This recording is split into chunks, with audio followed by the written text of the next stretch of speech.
Hello दोस्तों, नमस्कार। एक बार फिर से स्वागत है आपके अपने यूट्यूब चैनल देव जी के ट्रिक्स में। तो दोस्तों यहाँ पर देख सकते हैं पेड एग्जाम के लिए जीके जीएस जो कि रामबाण क्लास आपकी होती है, महत्वपूर्ण क्लास होती है और शाम को 6 बजे ये क्लास आपकी स्टार्ट होती है, जिसमें आप देख सकते हैं कि आपके सिलेबस के अकॉर्डिंग जो आपकी history, polity, geography, economics, static, GK, ये 50 नंबर वाली जो आपकी क्लास है वो दमदार प्रकार की क्लास हम आपको लेकर आते हैं। डेली शाम को 6 बजे आते हैं। हमने कहा खाना पीना भूल जाइए, लेकिन ये जीके की क्लास मत भूलिए, क्योंकि ये जीके की क्लास ही आपका बेड़ा पार कराएगा और आपके अपने मंजिल तक पहुंचाएगा। इसलिए शाम को 6 बजे वाली ये क्लास लेना मत भूलिएगा, इसी से आपको उद्धार होने वाला है, याद रखिएगा। आवाज़ वगैरह मिल पा रही तो एक बार थोड़ा मुस्कुरा दीजिए, है ना। काफ़ी दिनों से आप लोगों ने मुस्कुराया नहीं है, तो एक बार सभी लोग यहाँ पर है थोड़ा मुस्कुरा दीजिए, फिर हम लोग क्लास को स्टार्ट करते हैं विधिवत तरीके से। चलिए, राम राम सभी को, गुड इवनिंग सभी को, जय हिंद। तो चलिए स्टार्ट करते हैं। देखिए पहला क्वेश्चन आपके सामने आ गया है, कह रहा है बुद्ध ने में अपना पहला धर्मोपदेश देते हुए अपने मत की आधारशिला रखी थी। वेरी आईएमपी क्वेश्चन आपका देखो दिया गया है, बहुत ही अच्छा क्वेश्चन दिया गया है। कह रहा है बुद्ध ने अपना पहला धर्मोपदेश देते हुए अपने मत की आधारशिला रखी, तो ये कहाँ रखी थी। चलिए देखिए, आप लोग मुस्कुराते हुए कितने अच्छे लग रहे हैं, ऐसा लग रहा है कि बिल्कुल नया माहौल आपका आ गया है ना। चलिए सभी को गुड इवनिंग, सभी को जय हिंद।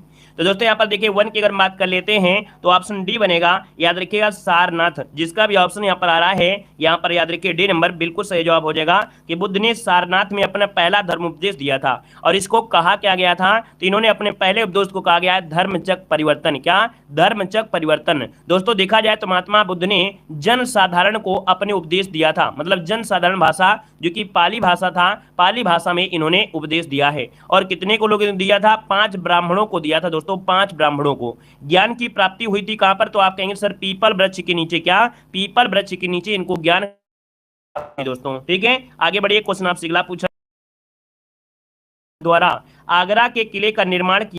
लाजवाब क्वेश्चन दिया गया है, जवाब देना है कि भैया आपको बताना है कि मुगल सम्राट द्वारा आगरा के किले का निर्माण किया गया था। आपका जवाब क्या हो जाएगा? अब आप कहेंगे सर यहाँ पर देखा जाए तो ऑप्शन क्या बनेगा? B number. जिसका भी ऑप्शन आ रहा है अकबर, बिल्कुल सही जवाब हो जाएगा। अकबर जिसका भी ऑप्शन आ रहा है बिल्कुल सही जवाब हो जाएगा, है ना। दोस्तों आपको होगा कि अकबर ने काफी काम किए हैं। जैसे देखा जाए इन्होंने आगरा में लाल किला बनवाया, फतेहपुर सीकरी बनवाया, इलाहाबाद में लाल किला, लाहौर का किला, इन्होंने कई किलों का निर्माण करवाया है। तो यहाँ पर जो ऑप्शन बनेगा वो आपका बी हो जाएगा। अब आपसे अगर हम ये क्वेश्चन कह दें कि दिल्ली का लाल किला किसने बनवाया, अगर आपसे पूछे कि दिल्ली के लाल किला को जो बनवाया, जो दिल्ली का लाल किला है वो भैया आपके शाहजहां ने बनवाया था। लेकिन अगर आपसे ये पूछे कि दिल्ली के पुराने किलों का निर्माण किसने कराया, क्या दिल्ली का जो पुराना किला है उसका निर्माण किसने करवाया था, तो आपके शेर शाह सूरी ने। ठीक है, शेर शाह सूरी ने करवाया था, याद रखिएगा। ये तीनों क्वेश्चन आपको रट लेना है। आगे बढ़िए, क्वेश्चन आपसे दिया गया है कि वर्ष 1857 के विद्रोह में कानपुर के नेता इनमें से कौन थे। क्वेश्चन नंबर आपको 3 देना है। 3 का ऑप्शन क्या हो जाएगा कि 1857 में जो आपका विद्रोह हुआ कानपुर में, वहां पर जो नेतृत्व किया था वो किसने किया था। आप कहेंगे सर यहाँ पर देखा जाए जो ऑप्शन सी दिया गया है नाना साहब। जिसका भी ऑप्शन आ रहा है नाना साहब, आपका जवाब इनमें से राइट हो जाएगा। एक क्वेश्चन पूछा जाता है कि भैया नाना साहब का मूल नाम क्या था। इतने लोगों में कितने लोग जवाब दे सकते हैं कि नाना साहब का जो मूल नाम था क्या था। नाना साहब का मूल नाम जो था क्या था, आप जवाब दे सकते हैं। तो नाना साहब का मूल नाम था भैया धूंधू पंत। क्या हो जाएगा? धूंधू पंत। आपसे पूछा भी जाता है, धूंधू पंत यहाँ पर हो जाएगा। अब यहाँ पर क्वेश्चन होता है कि भैया नाना साहब के जो कमांडर चीफ थे वो आपके कौन थे, तो नाना साहब के कमांडर चीफ कौन थे? तात्या टोपे। कौन थे? तात्या टोपे नाना साहब के कमांडर चीफ थे।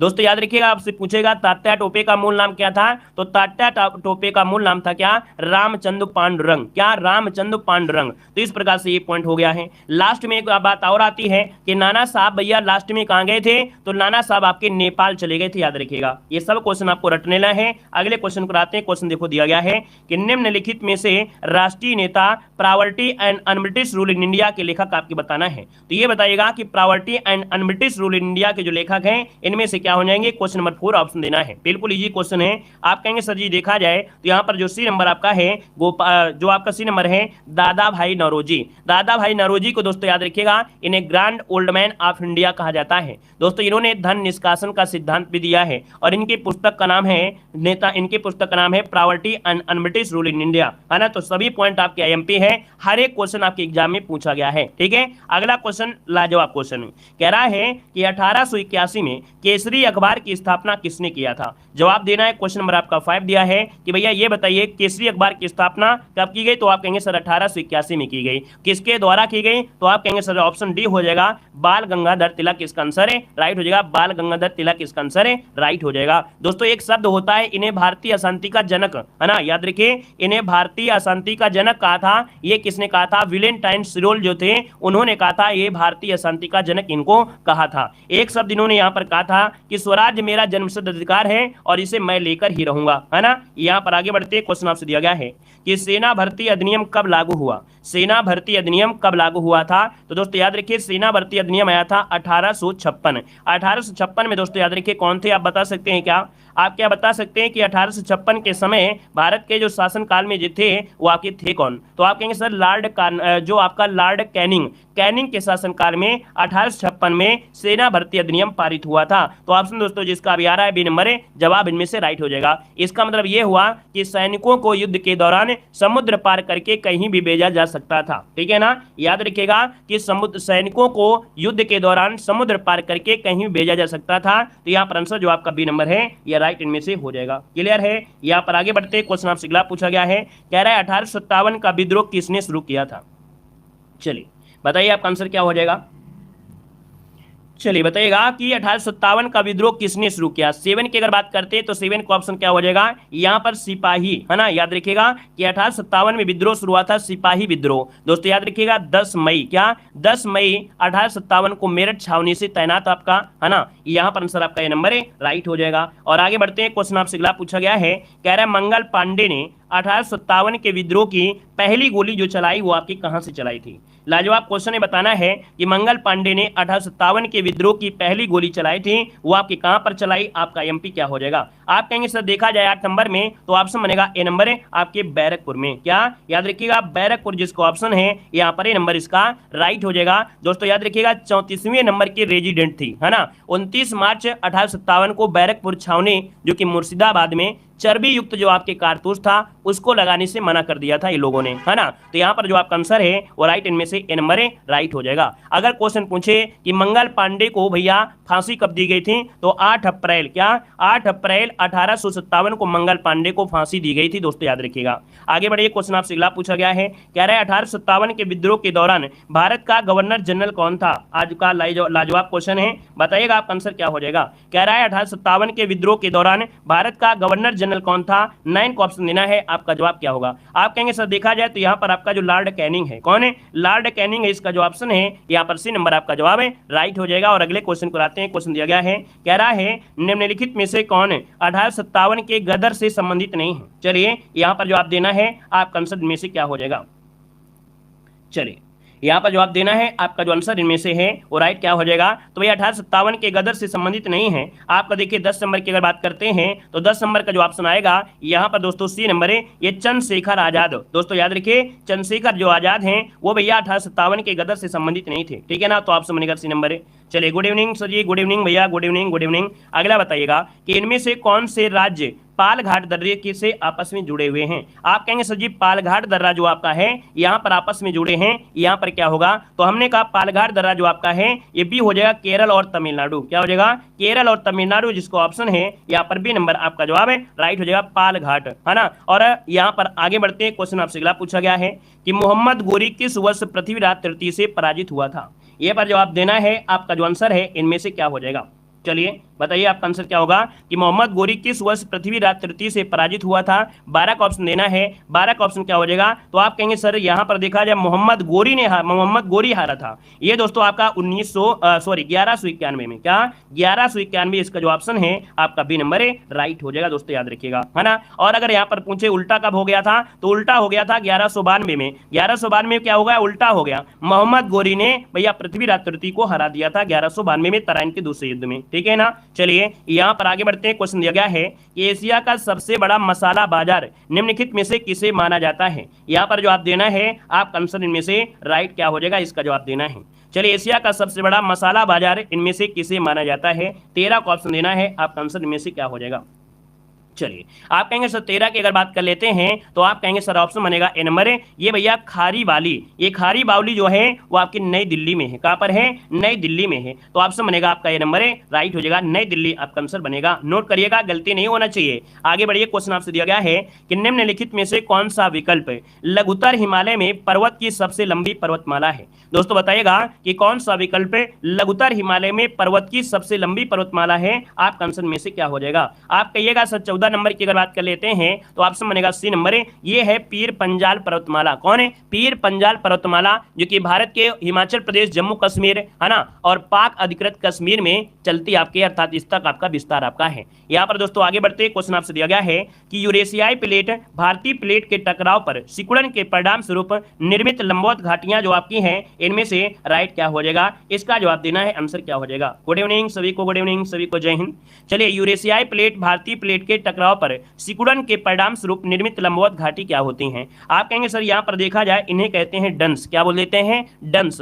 ये डंस यूरेशियाई प्लेट और भारतीय प्लेट के टकराव पे सिकुड़न के तहत आपकी होती हैं। तो आपका जो आंसर बनेगा यहाँ पर डी नंबर है, राइट हो जाएगा। नेक्स्ट क्वेश्चन कराते हैं। क्वेश्चन देखो दिया गया है कि कृषि विपणन की आधारभूत संरचना कब से प्रभावी हुई थी? आपको बताना है कि कृषि विपणन की आधारभूत संरचना कब से प्रभावी हुई थी। 16 का ऑप्शन देना है, और 16 की अगर बात करते हैं तो ऑप्शन क्या हो जाएगा? यहाँ पर सी नंबर, अप्रैल 2014 में। ठीक है ना, याद रखिएगा, अप्रैल 2014 जो कि ऑप्शन है यहाँ पर सी नंबर है, राइट हो जाएगा। क्लियर है? आगे बढ़िए दोस्तों, आगे बढ़ते हैं। क्वेश्चन आपसे अगला पूछा गया है, कह रहा है मृदा स्वास्थ्य कार्ड। क्या दिया है? मृदा स्वास्थ्य कार्ड भारत के किसानों को उनके खेत में मिट्टी के मानदंड जानकारी मिलती है। तो मिट्टी में दोस्तों कितनी चीजों, तो यहाँ पर कहेंगे 17 का ऑप्शन बनेगा बी नंबर है, आपके 10 मानक दंड होते हैं। 10 मानक दंड, यह मतलब हो गया कहीं ना कहीं देखा जाए जो ऑप्शन बने, सॉरी 10 नहीं 12 होंगे। कितने होंगे? 12 होंगे। ये 12 मानदंड क्या होते हैं? 12 लगाना है दोस्तों, 12 लगाना है, 12। ये 12 जो होते हैं तत्व होते हैं, मानदंड मतलब होता है 12 तत्वों के बारे में जानकारी मिलती है। ये 12 तत्व होते हैं, जैसे नाइट्रोजन है, फास्फोरस है, पोटेशियम है, सल्फर है, जिंक है, आयरन है, कॉपर है, मैग्नीज है, बोरान है ना, मृदा का पीएच मान है, मृदा की वैद्युत चालकता, मृदा में ऑर्गेनिक, इनके बारे में जानकारी मिलती है। तो आपको लगाना है 12। ठीक है, आगे बढ़िए। क्वेश्चन आपसे दिया गया है, कह रहे किसानों को लाभ पहुंचाने के लिए प्रधानमंत्री बीमा योजना की शुरुआत की गई थी। यहाँ पर आंसर क्या हो जाएगा? चलिए जवाब देना है, क्वेश्चन नंबर 18 ऑप्शन देना है, आपका जवाब इनमें से क्या हो जाएगा? चलिए क्वेश्चन नंबर 18 ऑप्शन देना है, आपका जवाब इनमें से क्या हो जाएगा? दोस्तों 18 की अगर बात करते हैं तो ऑप्शन सी हो जाएगा आपका फसल। आप कहिएगा सर कि भारत के प्रधानमंत्री ने जो कि 13 जनवरी 2016 में प्रधानमंत्री फसल बीमा योजना की शुरुआत किया था, और ये योजना उन किसानों को प्रीमियर का बोझ आपका है ना कहीं बोझ कम करने के लिए यहाँ पर हुआ था। तो दोस्तों देखा जाए जो खराब मौसम से उनकी रक्षा भी होती है। तो आपका ऑप्शन सी हो जाएगा। अगले क्वेश्चन को लाते हैं। क्वेश्चन दिया गया है कि राष्ट्रीय कृषि बाजार क्या है? ये बताइए राष्ट्रीय कृषि बाजार है क्या? क्वेश्चन नंबर 19 ऑप्शन को लॉक करेंगे कि जो कृषि बाजार होता है ये होता क्या है। आप कहेंगे सर जी कृषि बाजार मतलब होता है कि कृषि उपज के लिए राष्ट्रीय ई व्यापार मंच, कृषि उपज के लिए राष्ट्रीय ई व्यापार मंच होता है, जो कि ऑप्शन बनेगा यहाँ पर सी नंबर ए, राइट हो जाएगा। और इसकी जो शुरुआत हुई थी वो आपकी दोस्तों कब हुई थी? 2016 में, 2016 में।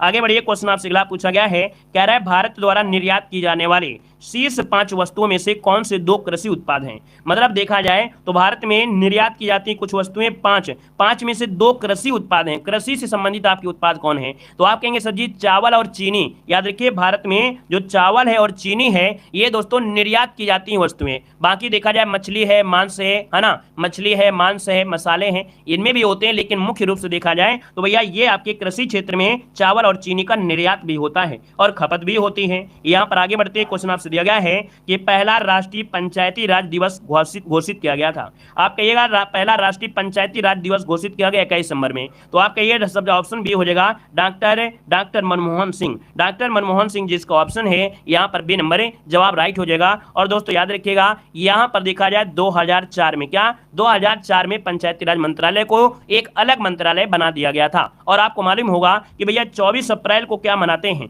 आप कहेंगे सर जी 24 अप्रैल को पंचायती राज दिवस मनाया जाता है ना। और आगे बढ़िए। क्वेश्चन आपसे दिया गया है, यहाँ पर क्वेश्चन आ गया है निम्नलिखित में से, क्या निम्नलिखित में से कौन सा अधिनियम मॉन्टेग्यू चेम्सफोर्ड रिपोर्ट पर आधारित था? दोस्तों 22 नंबर ऑप्शन देना है, और 22 का ऑप्शन क्या हो जाएगा? तो भैया 22 का ऑप्शन आपका सी नंबर है, भारत सरकार अधिनियम 1919। क्या भारत सरकार अधिनियम 1919 ये मॉन्टेग्यू चेम्सफोर्ड सुधार के नाम से जाना जाता है। इसमें हुआ क्या था इस अधिनियम में हुआ था कि प्रांतों में द्वैध शासन प्रणाली यहाँ पर लागू की गई थी। महिलाओं को मताधिकार का भी अधिकार यहाँ पर मिल गया था, पहली बार महिलाओं को भी अधिकार मिला था मताधिकार प्रयोग करने का। आगे बढ़िए, क्वेश्चन आपसे पूछा गया है कि उस भारतीय प्रधानमंत्री का नाम क्या है जिन्होंने संसद में एक घोषणा की थी कि वह मंडल आयोग की सिफारिशों को लागू करेंगे, और इस घोषणा से भारत में देशव्यापी विरोध शुरू हो गया था। दोस्तों याद रखिए, यहाँ पर जो आंसर है 23 नंबर में ऑप्शन बी हो जाएगा। ये थे भैया वीपी सिंह। कौन है? वीपी सिंह। देखा जाए तो आपके आंसर यहाँ हो जाएगा 1979, है ना। 1979 में उस समय जनता पार्टी सरकार द्वारा स्थापित किया गया था, और इस आयोग का कार्य था कि क्षेत्र सामाजिक और आर्थिक रूप से जो पिछड़े क्षेत्र हैं उनकी पहचान किया जाए। आगे बढ़ते क्वेश्चन आपसे अगला पूछा गया है कि संविधान द्वारा विचार की गई लोकसभा की अधिकतम ताकत क्या है। चलिए आपको जवाब देना है, आपका आंसर में से राइट क्या हो सकता है, चलिए जवाब देना है। चलिए सभी को जवाब देना है, आपका आंसर क्या हो जाएगा। यहाँ पर देखिए आपका जो आंसर है 24 नंबर में, तो 24 का ऑप्शन क्या बनेगा, तो आप कहेंगे सर यहाँ पर जो ऑप्शन सी है 552 पेड एग्जाम 2021 में एक क्वेश्चन पूछा भी गया था, है ना। तो आपको याद रखना है अधिकतम जो आपकी है क्या है, यहाँ पर सी नंबर जिसका ऑप्शन आ रहा है बिल्कुल राइट हो जाएगा। यहाँ पर आगे बढ़ते क्वेश्चन दिया गया है और कह रहा है कि भारत के संविधान के किस संशोधन अधिनियम ने पंचायती राज को एक संवैधानिक निकाय बनाया था। दोस्तों यहाँ पर देख सकते हैं क्वेश्चन नंबर जो 25 है बिल्कुल आईएमपी है। आप बताइएगा कि भारत के संविधान के किस संशोधन अधिनियम ने पंचायती राज को एक संवैधानिक निकाय बनाया। आप कहेंगे सर जी देखा जाए 25 नंबर का जो ऑप्शन है ये है आपका 73 नंबर का संशोधन जो कि 1992 अधिनियम हुआ था। आप कहेंगे सर ऑप्शन बनेगा क्या, ए नंबर इसका राइट हो जाएगा। ए नंबर इसका जवाब इनमें से राइट हो जाएगा, ठीक है ना। यहाँ पर आगे बढ़ते क्वेश्चन आपसे अगला पूछा गया है और आपसे क्या कह रहा है, कह रहा है एक निकाय समुद्री जल में तैरता है। क्या कह रहा है, कह रहा है एक निकाय समुद्री जल में तैरता है लेकिन नदी में पानी में डूब जाता है, ऐसा क्यों? ये बताइएगा आंसर क्या होगा। अब आप कहेंगे सर जी समुद्र के जल में तैरता रहता है लेकिन नदी में डूब जाता है, कोई ना कोई तो रीजन होगा। रीजन आपका ये है कि समुद्री जल का जो होता है निकाय वो नदी के जल की तुलना में कम उत्क्षेप बल लगाता है, क्योंकि यहाँ पर समुद्र के जल में याद रखिए लवणता ज्यादा होती है। तो आपका ऑप्शन आपका सी नंबर हो जाएगा। क्लियर है। यहाँ पर आगे बढ़िए क्वेश्चन आपसे अगला पूछा गया है और क्या रहा है कि माता पिता अमीबा के 3 लगातार, क्या दिया है, माता पिता अमीबा के 3 लगातार द्विधारी बाइनरी विखंडन से बनी अनुजात अर्थात अमीबा की संख्या होती है। दोस्तों 27 नंबर में ऑप्शन बनेगा आपका ए नंबर 8 होती है। क्या 8 होती है? मतलब ये कह सकते हैं कि भैया देखा जाए तो आपके एक अमीबा अपने विखंडन में 2 पुत्री अमीबा बनाएगा, दूसरे विखंडन में 2 पुत्री अमीबा से 4 पुत्री अमीबा और तीसरे विखंडन से 4 और अमीबा से 8। मतलब ये क्रम होता है। इसका आंसर आपका ये बनेगा। और आगे बढ़ते क्वेश्चन आपसे दिया गया है और क्या रहा है, निम्नलिखित में से किस एक सुझाव द्वारा जल जनित रोगों को रोका जा सकता है। मतलब जल से होने वाले रोगों को रोक सकते हैं और जल से होने वाले रोगों को रोक सकते हैं, कैसे रोक सकते हैं, एक आपको सुझाव यहाँ पर दिया गया है। तो बता दीजिए आपका आंसर क्या हो जाएगा। आप कहेंगे सर देखा जाए 28 नंबर में तो ऑप्शन बी दिया गया है सुरक्षित पेयजल प्रदान करें। मतलब जो पीने वाला पानी है अगर वो अच्छे तरीके से है तो भैया देखिए कि जल से होने वाली जो बीमारियां हैं वो सही हो जाएंगी। तो आप समझेगा यहाँ पर आपका बी नंबर राइट हो जाएगा। दोस्तों याद रखिएगा। क्लियर है। चलिए यहाँ पर आगे बढ़ते हैं। क्वेश्चन आपसे दिया गया है, कह रहा है निम्नलिखित में से कौन मनुष्य की आहार नली का एक हिस्सा नहीं है। चलिए बताइएगा कि मनुष्य की आहार नली का एक हिस्सा नहीं है। यहाँ पर जो आपका आंसर है इनमें से राइट क्या हो जाएगा। चलिए सभी को जवाब देना है, आंसर क्या हो जाएगा। देखिए यहाँ पर 29 नंबर की अगर बात कर लेते हैं तो ऑप्शन बनेगा ए नंबर। ये भैया आपका श्वास नली। क्या श्वास नली में भोजन का पाचन होता है क्या? नहीं। आप कहेंगे सर ऑप्शन देखा जाए ए नंबर हो जाएगा। मनुष्य की आहार नली का एक हिस्सा कौन नहीं है? श्वास नली नहीं होता है, ठीक है ना। ऑप्शन बनेगा आपका ए नंबर है। यहाँ पर दोस्तों आगे बढ़ते हैं। क्वेश्चन आपसे अगला पूछा गया है, कह रहा है क्या, कह रहा आपसे पशुओं का भोजन, क्या दिया गया है कि पशुओं का भोजन जिसमें कम फाइबर और अपेक्षाकृत उच्च स्तर में प्रोटीन होता है उसे क्या कहते हैं। पशुओं का दोस्तों भोजन जिसमें कम फाइबर होता है और अपेक्षाकृत उच्च स्तर में प्रोटीन होता है। तो दोस्तों याद रखिएगा यहाँ पर 30 का ऑप्शन क्या होगा, 30 का ऑप्शन डी ये होता है सांद्र, अर्थात इसे बोलते हैं क्या, यहाँ पर कहेंगे कांस्टेंट होता है, जो कि ऑप्शन बनेगा यहाँ पर डी नंबर है आपका राइट हो जाएगा, डी नंबर बन जाएगा, ठीक है ना। और आगे बढ़ते क्वेश्चन आपसे अगला पूछा गया है, कह रहा है भारत में प्रोजेक्ट टाइगर किस वर्ष शुरू किया गया था। यहाँ पर जो आप देना है कि भैया भारत में जो प्रोजेक्ट टाइगर शुरू किया गया ये कब शुरू किया गया, आंसर आपको देना है। अच्छा क्वेश्चन है, लाजवाब क्वेश्चन है। साथ में भैया वीडियो को भी लाइक शेयर कर दीजिएगा। जितने भी साथी यहाँ पर अभी तक वीडियो को लाइक नहीं किए हैं, पहले से रहे हों या अभी से आए हों, है ना, या ऑनलाइन देख रहे हैं ऑफलाइन देख रहे हैं, तो भैया एक बार जितने भी साथी जुड़े हैं अगर याद नहीं है तो एक बार सभी लोग एक बार वीडियो को भी लाइक कर दीजिएगा, ठीक है ना। जितने भी साथी जुड़े हैं एक बार सभी लोग वीडियो को भी लाइक शेयर करते दीजिएगा, ठीक है, और फिर कमेंट भी करिएगा। चलिए चलिए, सभी को धन्यवाद, सभी को धन्यवाद। देखिए भारत में प्रोजेक्ट टाइगर किस वर्ष शुरू हुआ, लगभग देखा जाए 31 नंबर में जो ऑप्शन दिया गया है ए नंबर है 1973, बिल्कुल सही जवाब हो जाएगा। 1973 में प्रोजेक्ट टाइगर आपका शुरुआत किया गया था दोस्तों, याद रखिएगा, ठीक है ना। और इसके बाद आगे बढ़ते क्वेश्चन आपसे अगला पूछा गया है, कह रहा है सामूहिक लोक नृत्य जो सिक्किम के लोगों के संरक्षक देवता कंचनजंगा पर्वत के सम्मान में किया जाता है। दोस्तों आईएमपी है, पॉइंट को समझिए फिर देखिए। कह रहा है सामूहिक लोक नृत्य है जो कि सिक्किम के लोगों के संरक्षक देवता कंचनजंगा के सम्मान में किया जाता है। तो भैया कंचनजंगा के सम्मान में करते हैं, 32 का ऑप्शन क्या होगा, तो 32 का ऑप्शन बी हो जाएगा। यहाँ पर ऑप्शन बी नंबर चुपहाट जो ऑप्शन है ये आपका राइट आंसर हो जाएगा। ये सिक्किम के लोगों के संरक्षक देवता हैं और कंचनजंगा के सम्मान में किया जाता है, ऑप्शन बनेगा आपका बी नंबर। यहाँ पर आगे बढ़ते क्वेश्चन आपसे दिया गया है कि the world outside my window किस लेखक द्वारा लिखी गई थी। यहाँ पर बताना है 33 नंबर में कह रहा है कि the world outside my window किस लेखक द्वारा लिखी गई थी। यहाँ पर जो आंसर है यहाँ पर आपका जवाब क्या हो जाएगा, 33 नंबर। ऑप्शन को लॉक किया जाए, यहाँ पर दोस्तों ऑप्शन बी हो जाएगा। ये है रस्किन बॉन्ड, आपने नाम सुना होगा रस्किन बॉन्ड के बारे में, है ना, ऑप्शन बनेगा आपका बी नंबर। और आगे बढ़ते हैं, क्वेश्चन दिया गया है कि दुनिया की पहली महिला प्रधानमंत्री का नाम बताना है। अब क्वेश्चन नंबर अगर 37 में किसी ने भी गलत किया तो समझो बेकार है हमारा पढ़ाना, बेकार है हमारा हल्ला मारना। यहाँ पर 34 नंबर जितने भी लोग जुड़े हैं, है ना, यहाँ पर काफी दिनों से, उनके लिए है। जो बिल्कुल नए हैं उनको तो वेलकम है ना, और अगर नए जुड़े हैं तो जय हिंद भी लिख दीजिएगा। याद रखिएगा कि दुनिया की पहली महिला प्रधानमंत्री आपकी है कौन, यहाँ पर क्या बनेगा। चलिए 34 नंबर ऑप्शन देना है और 34 का ऑप्शन बनेगा क्या, ये भैया भंडार नायके, बिल्कुल सही है। सिरमाओ भंडार नायके, ऑप्शन बनेगा आपका बी नंबर है, राइट हो जाएगा। यहाँ पर आगे बढ़ते क्वेश्चन दिया गया है कि भारत का सबसे लंबा राष्ट्रीय राजमार्ग इनमें से कौन सा है। चलिए यहाँ पर बताना है, आपका जो आंसर है क्या हो जाएगा। आप कहेंगे सर भारत का सबसे लंबा राष्ट्रीय राजमार्ग जो आपका है इनमें से वो राइट हो जाएगा क्या, यहाँ पर ऑप्शन क्या होगा, ए नंबर होगा या कौन हो सकता है।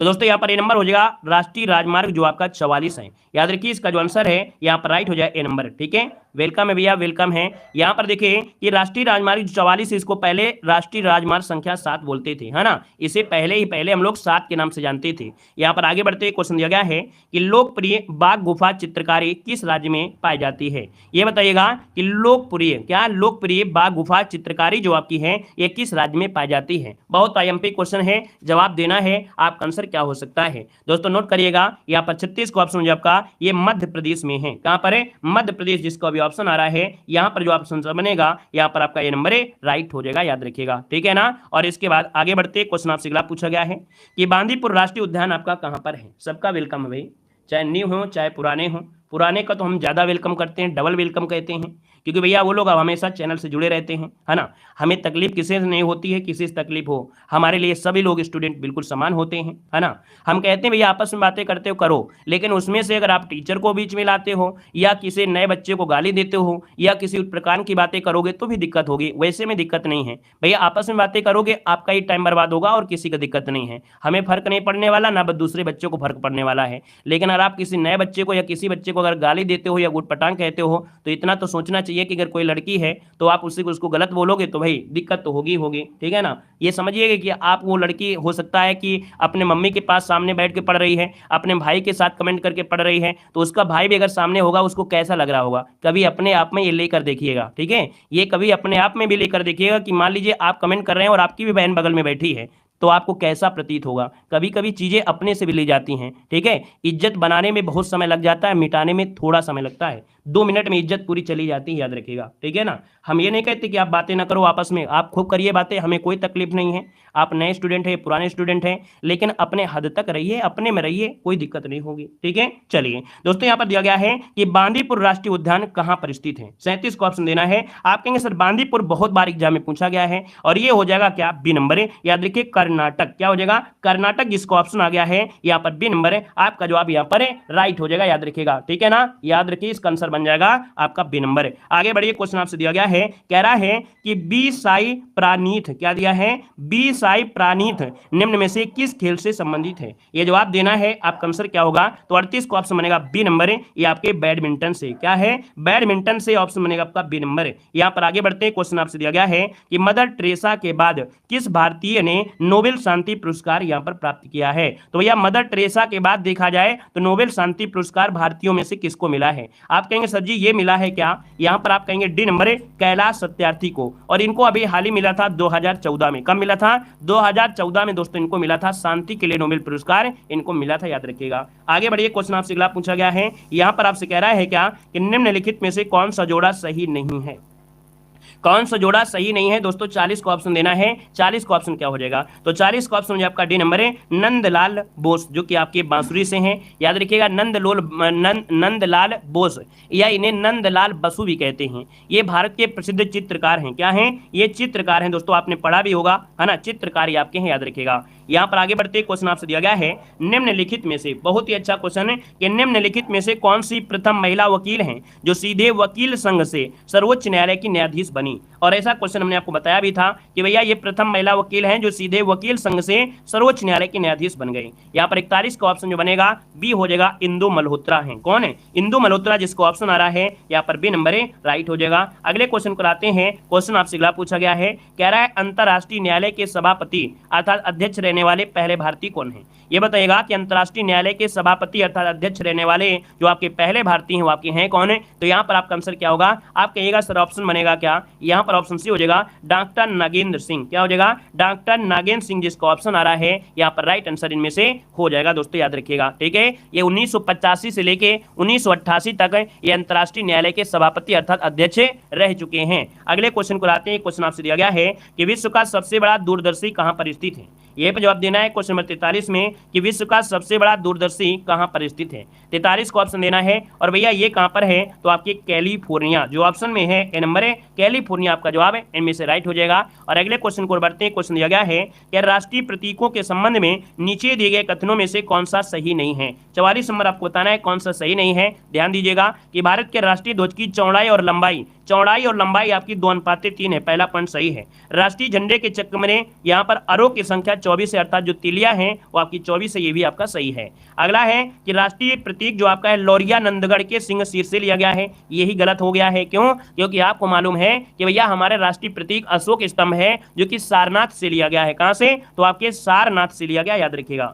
राष्ट्रीय धुन बजाने की पूर्णावधि आपकी 52 सेकंड होती है। आप कहेंगे सर बिल्कुल सही है, कि सी नंबर आपका गलत दिया गया है। आगे बढ़िए, क्वेश्चन दिया गया है, निम्नलिखित में से कौन सा भारत का राष्ट्रीय गीत है? भारत का राष्ट्रीय गीत है 45 नंबर में। 45 का ऑप्शन क्या बनेगा? यहाँ पर वंदे मातरम, जो कि ऑप्शन है यहाँ पर ए नंबर इसका राइट हो जाएगा। वंदे मातरम आपका जवाब है, राइट हो जाएगा। और दोस्तों आगे बढ़ते हैं, क्वेश्चन आपसे दिया गया है कि निम्नलिखित देशों में से किसके साथ भारत की सबसे लंबी स्थल सीमा है? तो भारत की सबसे लंबी सीमा, आप कहेंगे सर ये क्वेश्चन तो बिल्कुल नाक में दम कर दिया है। ये क्वेश्चन तो इतनी बार पूछा गया है और आता भी है और आपको मॉडल पेपर मिलता भी है। ये है भैया आपका बांग्लादेश। हमने आपको बताया था ट्रिक कि भैया बचपन का सपना MBA, बचपन का सपना MBA। अब ये ट्रिक आपको सपने में भी याद हो गई होगी। हमने कहा कि भैया ये तो बांग्लादेश है, लेकिन अगर आप चौथा नंबर पूछता है तो आप कहेंगे सर नेपाल, आपसे पांचवा नंबर पूछता है तो आप कहेंगे म्यांमार, आपसे दूसरा नंबर पूछता है तो आप कहेंगे यहाँ पर चीन। क्लियर है? ये भी पॉइंट को याद रखिएगा, अगर दूसरा नंबर कभी पूछ ले या चौथा पूछ ले तो याद रखिएगा। यहाँ पर दिया गया है कि शोभना चंद्र कुमार किससे संबंधित है? शोभना चंद्र कुमार जो है वो किससे संबंधित है? यहाँ पर जवाब देना है, आप कहेंगे सर 47 नंबर का जो ऑप्शन है यहाँ पर सी हो जाएगा, भारतनाट्यम से है। किससे है? भारतनाट्यम, जो कि शास्त्रीय शैली है ना। यहाँ पर जो आंसर है वो आपका सी हो जाएगा। और दोस्तों देखा जाए तो ये आपके तमिल, हिंदी, कन्नड़, मलयालम और अंग्रेजी भाषा के 200 से ज्यादा फिल्मों में भी अभिनय कर चुकी हैं। अगला क्वेश्चन यहाँ पर आपसे दिया गया है कि गुट निरपेक्ष आंदोलन का पहला सम्मेलन कब और कहां पर आयोजित किया गया था? आप कहेंगे सर देखा जाए तो 48 नंबर बहुत ही IMP है, बहुत बार पूछा भी गया है। याद रखिए आपका जो आंसर बनेगा यहाँ पर बेलग्रेड, बेलग्रेड जो कि आपका है 1961 में ये आपका हुआ था, नाम जिसे बोलते हैं NAM, है ना। और दोस्तों आगे बढ़ते हैं, क्वेश्चन आपसे दिया गया है, कह रहा है कि पृथ्वी दिवस कब मनाया जाता है? पृथ्वी दिवस कब मनाते हैं? क्वेश्चन नंबर 49 देना है। और 49 का ऑप्शन क्या हो जाएगा? यहाँ पर बी नंबर आपका 22 अप्रैल। क्या हो जाएगा? 22 अप्रैल, जो कि ऑप्शन है आपका बी नंबर है, राइट हो जाएगा दोस्तों। ठीक है, 5 जून को क्या मनाते हैं? तो आप कहेंगे सर विश्व पर्यावरण दिवस मनाते हैं। अगर पूछे 16 सितंबर को क्या मनाते हैं तो आप क्या बताएंगे भाई? ये बताइए 16 सितंबर को क्या मनाते हैं? इसका अगर आपने जवाब दे दिया समझेंगे कि आप लोग बहुत अच्छी तैयारी कर रहे हैं, है ना। यहाँ पर आपको ऑप्शन बिना ऑप्शन के आंसर लगा दे रहे हैं, मतलब गजब की तैयारी है। ये बताइए 16 सितंबर को क्या मनाते हैं? जवाब देना है। ओजोन, बिल्कुल सही है। याद रखिएगा ओजोन दिवस जो मनाते हैं, ओजोन दिवस मनाते हैं वो आपके 16 सितंबर को मनाते हैं। यहाँ पर आगे बढ़ते हैं। क्वेश्चन आपसे दिया गया है कि 8 मार्च को मनाया जाता है, 8 मार्च को मनाया जाता है 50 नंबर में, तो 50 को ऑप्शन क्या बनेगा? यहाँ पर डी नंबर है। याद रखिएगा 8 मार्च को विश्व महिला दिवस के रूप में मनाते हैं, जिसका ऑप्शन है यहाँ पर डी नंबर। जवाब इनमें से राइट हो जाएगा। 8 मार्च को विश्व महिला दिवस मनाया जाता है दोस्तों, याद रखिएगा। क्लियर है ना। अगर पूछे भैया बाल दिवस कब मनाते हैं, तो आप कहेंगे सर जी बाल दिवस 14 नवंबर को मनाया जाता है, ठीक है ना। और 5 जून को पर्यावरण दिवस मनाते हैं, ठीक है ना। तो आपका ऑप्शन हो गया क्या? डी नंबर आपका जवाब है, राइट हो गया है। तो दोस्तों इस प्रकार से आपके देखिए 50 नंबर ये आपकी क्लास कंप्लीट होती है। और हमने कहा भी है देखिए लाजवाब क्वेश्चन होते हैं, आपके एग्जाम के लेवल के अकॉर्डिंग क्वेश्चन होते हैं। कभी क्वेश्चन बहुत सरल होगा, कभी थोड़ा टफ भी हो सकता है, लेकिन ये जो क्लास आपकी बिल्कुल आप जल्दी हम आपको यहाँ पर करंट अफेयर लेके आने वाले। हमने कहा भी है कि ये जो समय है वो आपकी करंट अफेयर का है। जीके जीएस की काफ़ी क्लासें हमने आपको दे दिया है ना। और यहाँ पर हम आपको देने वाले हैं जल्द ही आपको करंट अफेयर, जो आपकी सीरीज हमारी चल रही थी लगातार 8-10 क्लास से हमने दे दिया था। जनवरी फरवरी मार्च हमने कवर कर दिया था, अप्रैल मई जून, है ना, यानी 2 माह की करंट अफेयर हम आपको इस माह के अंदर अंदर लगभग 15 दिनों में कवर करना है। तो आपको कोई भी क्लास नहीं छोड़ना है। हमने कहा है जितना ज़्यादा रिवीजन हम आपको करना है, यानी हमारे चैनल पर जुड़े हैं तो आपको इतना ज़्यादा रिवीजन कराएंगे, हर एक सब्जेक्ट का कराएंगे कि आप लोग बिल्कुल दिमाग में आपके बस जाएंगे, क्वेश्चन बिल्कुल रट जाएंगे। तो इसलिए अभी आपको एक आज या और कल, है ना, 2 दिन लगभग हम आपको करंट अफेयर की ये जी की क्लास दे रहे हैं। फिर हम आपको करंट अफेयर की क्लास स्टार्ट करेंगे, है ना। जब करंट अफेयर लगभग आपकी 10 से 15 क्लासें आपकी हो जाएंगी, तब आपका लगभग पूरा करंट अफेयर जून तक हम आपको कवर करा देंगे। 15 जून आते आते 15 जून तक करंट अफेयर हम आपको कवर करा देंगे, ठीक है ना। 15 जून आते आते 15 जून तक की करंट अफेयर भी हम आपको कवर करा देंगे, यानी आपकी जनवरी फरवरी मार्च अप्रैल मई जून ये सब आपकी कवर हो जाएंगे। हर एक मॉडल पेपर में आप अपडेटेड पढ़ते होंगे, अपडेटेड आपको पढ़ना है, ठीक है। चलिए तो आज के लिए इतना रखते हैं, मिलते हैं एक नए सेशन में। धन्यवाद सभी को, जय हिंद, वंदे मातरम।